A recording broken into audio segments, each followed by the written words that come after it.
તો વિદ્યાર્થી મિત્રો, આજે આપણે ચર્ચા કરીશું ઉદાહરણ નંબર 9ની ચર્ચા કરીએ. બરાબર. ઉદાહરણ નંબર 9ની રકમ આ રીતની આપેલી, પહેલાં તમે સમજી લો. ઉદાહરણ 9ની રકમ આ રીતની છે. શું કીધું છે? બે સમકેન્દ્રીય ગોળાકાર ગૂંચળા, એક નાની ત્રિજ્યા R1નું અને બીજી મોટી ત્રિજ્યા R2નું છે. જ્યાં R1 double less than R2 છે. R1ની કિંમત R2 કરતાં ખૂબ જ નાની છે અને તેના કેન્દ્રો સંપાત થાય તેમ સમઅક્ષીય મૂકવામાં આવેલા છે. જેના કેન્દ્રો સંપાત થયેલા છે એ રીતે સમઅક્ષીય મૂકેલા છે. તો આ ગોઠવણીનું અન્યોન્ય પ્રેરકત્વ શોધો. ગોઠવણીનું આપણે શું શોધવાનું છે? અન્યોન્ય પ્રેરકત્વ શોધવાનું છે. ગૂંચળું એટલે રિંગ સમજી લેવાનું. ગૂંચળું એટલે શું સમજી લેવાનું? રિંગ સમજી લેવાનું. બે રિંગો છે. એક રિંગની ત્રિજ્યા R1 છે, બીજી મોટી રિંગની ત્રિજ્યા R2 છે.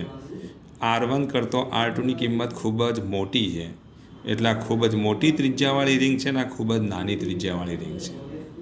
બરાબર. આવી શરત પક્ષમાં આપી દીધી છે. તો અન્યોન્ય પ્રેરકત્વ શોધો. હવે જ્યારે અન્યોન્ય પ્રેરકત્વ શોધવાનું હોય ત્યારે બે ગૂંચળાનું તંત્ર હોય. અહીંયા બે ગૂંચળા તરીકે બે રિંગ આપેલી છે. હવે વિદ્યાર્થી મિત્રો, આટલું યાદ રાખવાનું. શું યાદ રાખવાનું તમારે? હંમેશા જ્યારે અન્યોન્ય પ્રેરકત્વ શોધીએ ત્યારે આપણે આવું લખતા હતા. શું લખતા હતા? M12 બરાબર M21. M12ની કિંમત શોધો કે M21ની કિંમત કેવી મળે? સરખી મળે છે. તો હવે સરળતા ખાતર આટલું યાદ રાખવાનું. જે મોટી ત્રિજ્યાવાળી રિંગ હોય ને એનો વિદ્યુત પ્રવાહ લેવાનો અને નાની ત્રિજ્યાવાળી રિંગનો તમારે શું લેવાનું? ફ્લક્સ લેવાનો. આપણે M12 અથવા M21 જ્યારે લખીએ આ બંનેની કિંમતો સરખી છે, એટલે M12 જો લખીએ તો શું લખાય? બોલો. ∅1/I2 લખાય. અને M21 હોય તો શું લખાય? બોલો. ∅2/I1 લખાય. આ જે 2 છે એનું ફ્લક્સ અને 1નો પ્રવાહ. આ 1 છે તો એનું ફ્લક્સ અને 2 તો એનો પ્રવાહ. હવે આપણી પાસે આવા બે સૂત્રો છે. સરળતા ક્યાં રહેશે તો એ તમને સમજાવી દઉં. મોટી ત્રિજ્યાવાળી રિંગનો પ્રવાહ લેવો. શું યાદ રાખજો? બોલો. મોટી ત્રિજ્યાવાળી રિંગનો પ્રવાહ લેવાનો અને નાની ત્રિજ્યાવાળી રિંગનો તમારે શું લેવાનું? ફ્લક્સ લેવાનું. કારણ કે જેથી કરીને તમને ફ્લક્સ છે ને એ વર્તુળ જે છે, નાનું વર્તુળ બનશે ને, એટલે દરેક બિંદુ આગળ ચુંબકીય ક્ષેત્ર સમાન રહેશે. પણ દરેક બિંદુ આગળ ચુંબકીય ક્ષેત્ર સમાન રહેતું હોય ને તો પછી તમારે સંકલન નહીં કરવું પડે. સંકલનમાંથી બચવા માટે આટલું યાદ રાખવાનું. નાની ત્રિજ્યાવાળી રિંગનું ફ્લક્સ અને મોટી ત્રિજ્યાવાળી રિંગનો પ્રવાહ લેવાનો. કારણ કે મોટી ત્રિજ્યામાં તમે પ્રવાહ પસાર કરો તો એના કેન્દ્ર આગળ ચુંબકીય ક્ષેત્ર લગભગ કેવું મળવાનું? સમાન મળવાનું. તો હવે આપણે અન્યોન્ય પ્રેરકત્વ શોધવાનું છે. અન્યોન્ય પ્રેરકત્વ શોધવા માટે હવે અહીંયા ધ્યાન આપો. અહીંયા તમને શું આપ્યું છે? એક રિંગ આપેલી છે આવી. આ જે રિંગ આપેલી છે એ રિંગની ત્રિજ્યા, આ રિંગની ત્રિજ્યા કેટલી છે જુઓ. અહીંયા ધ્યાન આપો. આ રિંગની ત્રિજ્યા R2 છે.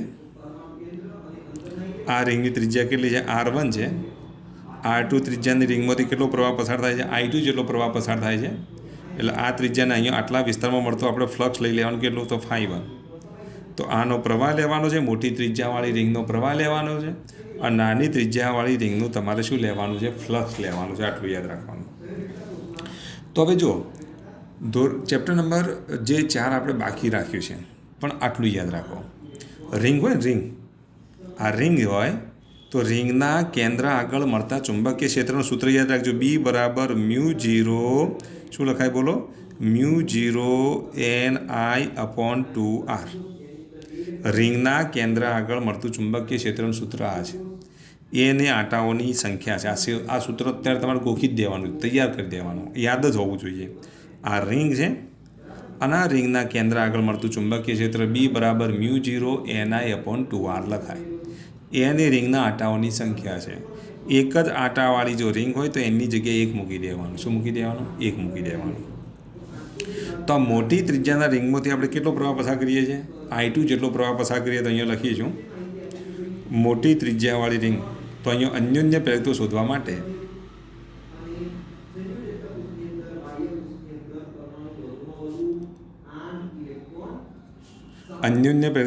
માટે નાની ત્રિજ્યાની રિંગમાં શું લેવાનું? બોલો. તો મોટી ત્રિજ્યાની રિંગનો પ્રવાહ લેતા, રિંગનો પ્રવાહ લેતા અને નાની ત્રિજ્યાવાળી રિંગનું ચુંબકીય ક્ષેત્ર લેતા.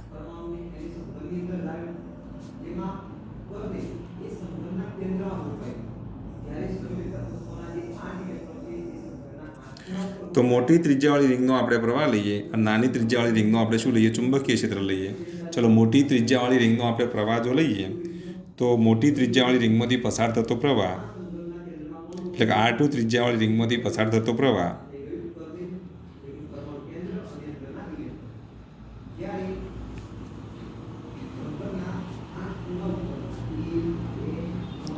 I2 છે. I2 વડે I2 એટલે કે રિંગના કેન્દ્ર આગળ મળતું ચુંબકીય ક્ષેત્ર I2 પ્રવાહ વડે રિંગના કેન્દ્ર આગળ મળતું ચુંબકીય ક્ષેત્ર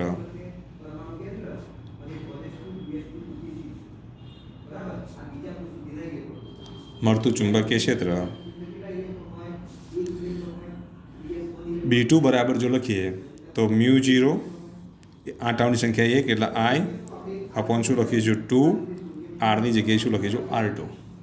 આટલું ચુંબકીય ક્ષેત્ર મળે. હવે આ ચુંબકીય ક્ષેત્ર સાથે એટલે કે નાની રિંગ સાથે સંકળાયેલ ચુંબકીય ફ્લક્સ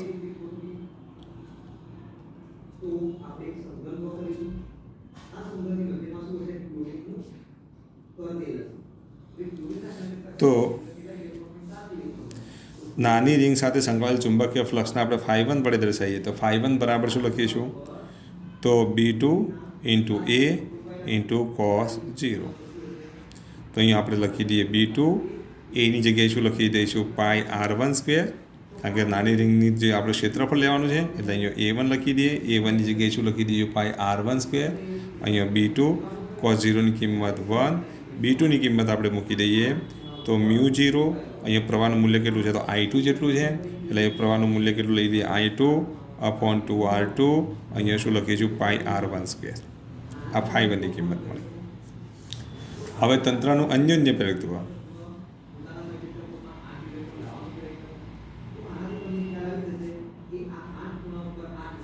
તો તંત્રનું અન્યોન્ય પ્રેરકત્વ એ અન્યોન્ય પ્રેરકત્વને આપણે દર્શાવી દઈએ M12 બરાબર φ1 અપોન I2. φ1ની કિંમત આપણે મૂકી દઈએ μ0 I2 upon 2R2 into πr1² ભાગ્યા I2. I2 ઉડી જશે. તો તંત્રનું અન્યોન્ય પ્રેરકત્વ કેટલું મળે? તો તંત્રનું અન્યોન્ય પ્રેરકત્વ M12 બરાબર I2 ઉડી જાય તો μ0 πr1² અપોન 2R2 મળે. હવે તમે M12 લો કે પછી M21 લો, આના બરાબર શું લખાય? μ0 πr1² અપોન 2R2 થાય. તો આપેલા તંત્રના અન્યોન્ય પ્રેરકત્વનું સૂત્ર કયું આવશે? M12 બરાબર M21 બરાબર μ0 πr1² અપોન 2R2 છે. તો આને આપણે આપેલા તંત્રનું શું કહીશું? અન્યોન્ય પ્રેરકત્વ કહીશું. હવે જો સ્વાધ્યાયનો તમે 10મો દાખલો ઉદાહરણ નંબર 10 જુઓ. ચુંબકીય ક્ષેત્ર B, ક્ષેત્રફળ A અને સોલેનોઇડની લંબાઈ L ના પદમાં સોલેનોઇડને સંગ્રહિત થતી ચુંબકીય ઉર્જાનું સૂત્ર મેળવો. તો ચુંબકીય ઉર્જાનું આપણે સૂત્ર મેળવવાનું છે.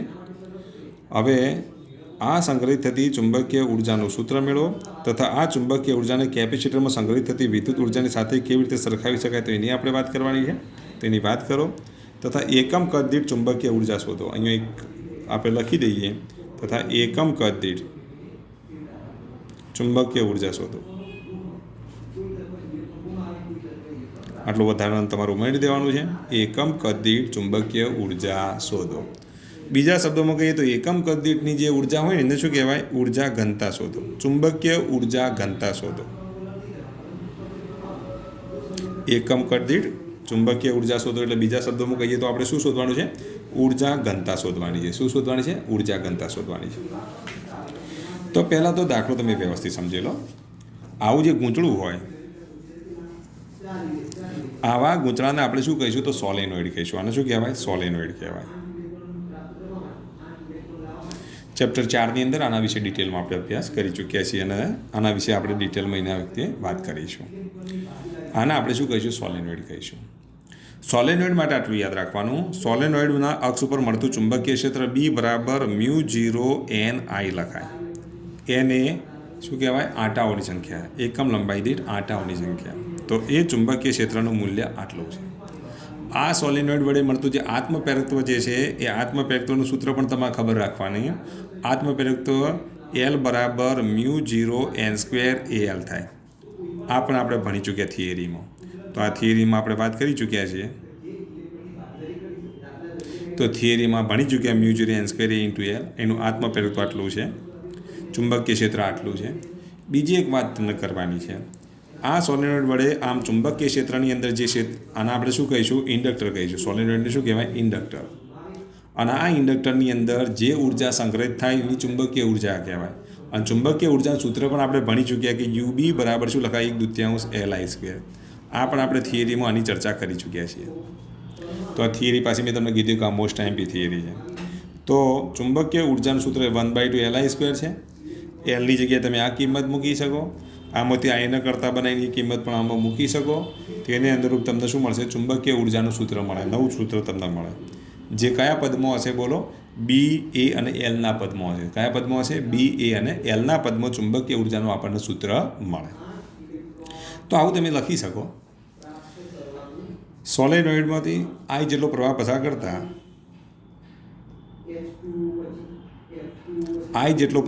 કરતા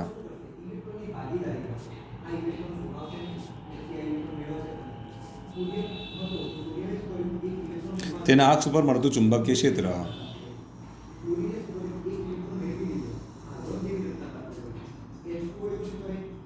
તો તેના અક્ષ ઉપર મળતું ચુંબકીય ક્ષેત્ર બી બરાબર શું લખાય? બોલો. બી બરાબર મ્યુ 0 n I લખાય. આમાંથી ધારો કે આઈને હું કરતા બનાવું તો આઈ બરાબર શું લખીશું? B upon mu 0 into n થાય. ત્યાર પછી સોલેનોઇડનું આત્મપ્રેરકત્વ. તો સોલેનોઇડનું આત્મપ્રેરકત્વ,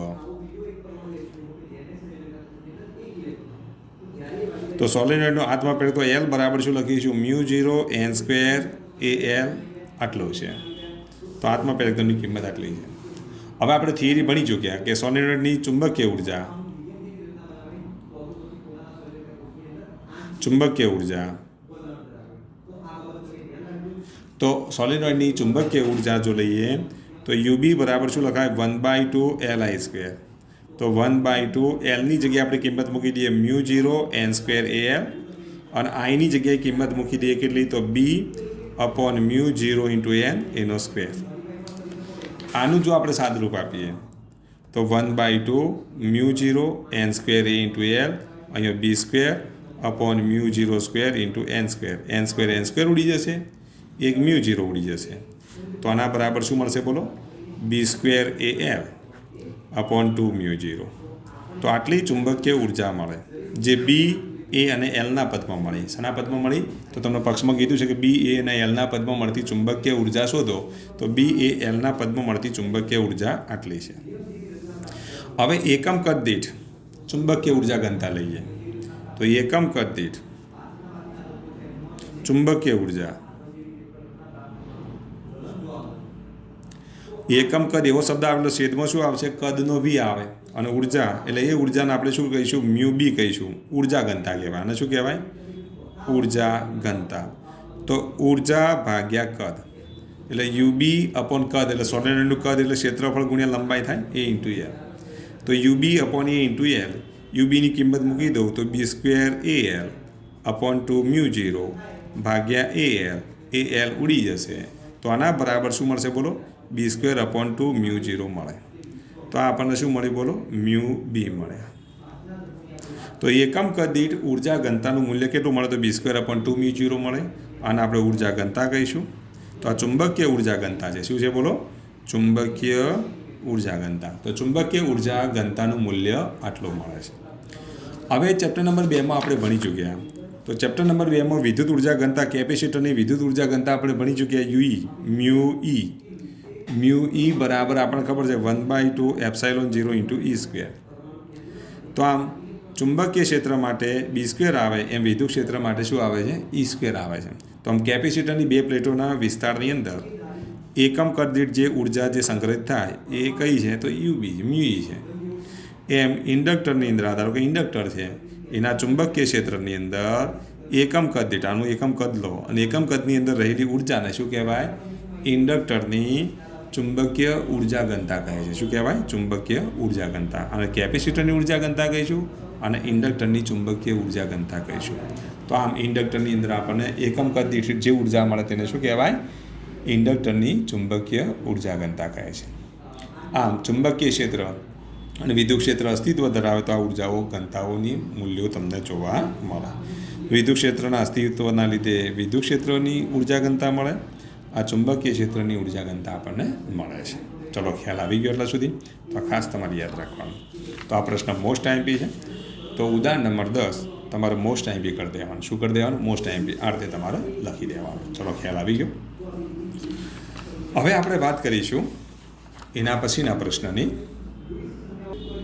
જો હવે ઉદાહરણ નંબર તમે 11 જુઓ. કમલા એક સ્થિર સાયકલને પેડલ મારે છે. આ સાયકલના પેડલ્સના 100 આંટાઓ અને 0.1 મીટર ક્ષેત્રફળ ધરાવતા ગૂંચળા સાથે જોડેલ છે. આવા પેડલ કોની સાથે જોડેલ છે? 100 આંટાઓ ધરાવતા અને 1 મીટર 0.1 મીટર સ્ક્વેર ક્ષેત્રફળ ધરાવતા ગૂંચળા સાથે જોડેલ છે. આ ગૂંચળાનું અડધા આંટા પ્રતિ સેકન્ડથી પરિભ્રમણ કરે છે અને ગૂંચળાના પરિભ્રમણને ધરીને લંબ રૂપે 0.01 ટેસ્લાના ચુંબકીય ક્ષેત્રમાં મૂકવામાં આવેલ છે. તો આ ગૂંચળામાં પેદા થતો મહત્તમ વોલ્ટેજ કેટલો હશે? અહીંયા એપ્સાઇલોન મેક્સિમમ શોધવાનો છે. તો સ્વાધ્યાયનો 11મો દાખલો. ઈ મેક્સિમમ આપણે શોધવાનો છે. મહત્તમ વોલ્ટેજ ઈ મેક્સ. ઈ મેક્સ બરાબર આપણને ખબર છે કે NBA ઓમેગા લખાય. બસ આનો ઉપયોગ તમારે કરવાનો છે.